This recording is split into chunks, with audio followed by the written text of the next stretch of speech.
Hey everyone, Daniel Kayser here at E3 2016 with Pierre, who's the creative lead at Sloclap, and we are talking about the online combat RPG Absolver, recently announced and totally awesome looking. Pierre, thanks for joining us here, and tell us all about Absolver. Okay, so Absolver is an online combat RPG in which you explore a game world. You're matchmaked seamlessly with other players in that world, so you can make friends, you can trade, you can fight, of course, for resources. You can go into game modes, so competitive, ranked, PvP game modes, and cooperative three-player co-op in what we call mines, which you explore for loot, XP, and all.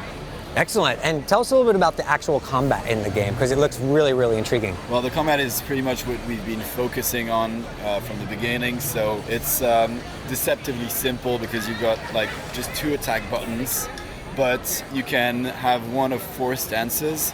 And depending on your stances, you can have different sequences of attacks and combos. All this is real-time combat. It's super intense, super dynamic, and all this is customizable. So you've got a combat deck interface in which you can place the attacks that you've learned and like build your own fighter, build your own fighting style. Awesome. The game itself actually looks beautiful. Did you land on that art style right away, or did you have a lot of iterations before you kind of came? No, it was quite an iterative process.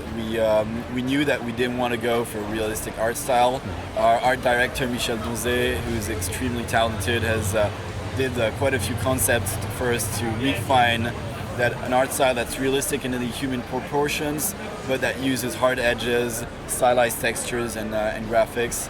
And we're kind of hitting that sweet spot where it's overall the shapes are realistic, but the rendering in itself is slightly surreal, is pretty colorful and very dynamic, and we like the visual tone that we've reached until now. I like it too. Now the game was announced not too long ago, but what are you showing here at E3 specifically? Here at E3 we're showing a co-op demo.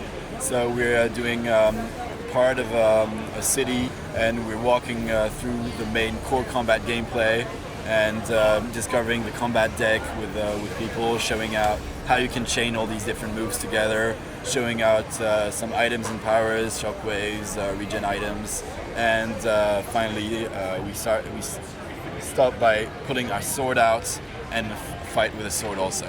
Excellent. Now, tell me a little bit about the usage of Unreal Engine. Obviously, the game is very unique. What is it about Unreal? Why did you choose Unreal for this project, and how has it helped you bring your vision for the game to life? I guess the 3 main reasons I'd say was that we can have that full access to the source code of the engine, and that gives the programming team a lot of power to build what they want.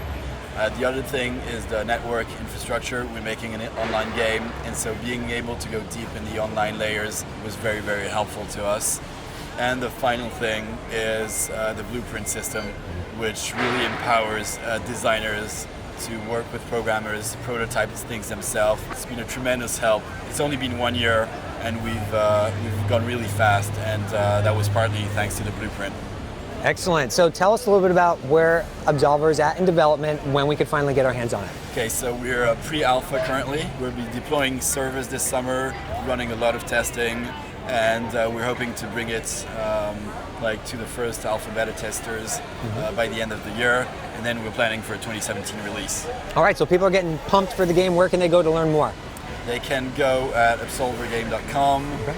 They can follow our Twitter handle at Absolver, and we'll put as much info there as we can in the coming weeks. Pierre, thanks so much for your time. Best of luck here at E3. We can't wait to check it out. Thanks for your time, and for the latest on all things Unreal, head on over to unrealengine.com.